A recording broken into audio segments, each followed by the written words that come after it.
A huge percentage of all viewership on YouTube is on mobile, and that's not changed with YouTube Red.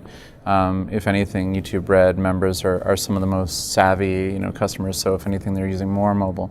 But that, by the same token, we're finding that people love watching. Our session lengths are really long on mobile devices. People love to watch full-length movies. They love to watch, they love to binge watch things. So, it doesn't necessarily mean that you, for instance, use short form, but it means you can think about, well, what environment are they watching in? Are they watching it, at school? Are they watching it in, in a checkout line? Are they watching it in bed, holding the phone like this? So you definitely think about the fact that they're more than likely not sitting back on a sofa, with a remote control, right? And you definitely sort of think about the fact that, they might have social media available. They might want to share something immediately. They might want to make a comment.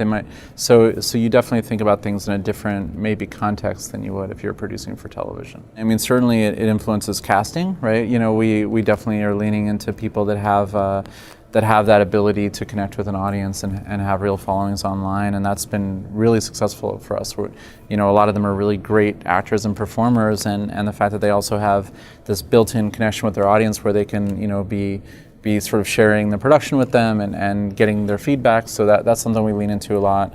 In terms of actual production, I think if anything, we think about things, as simple as just making sure we're not always editing on big giant screens. We might say shrink that window down a little bit and and sit there in Final Cut and just shrink it down to here. Make sure it's going to look good on a 5-inch screen.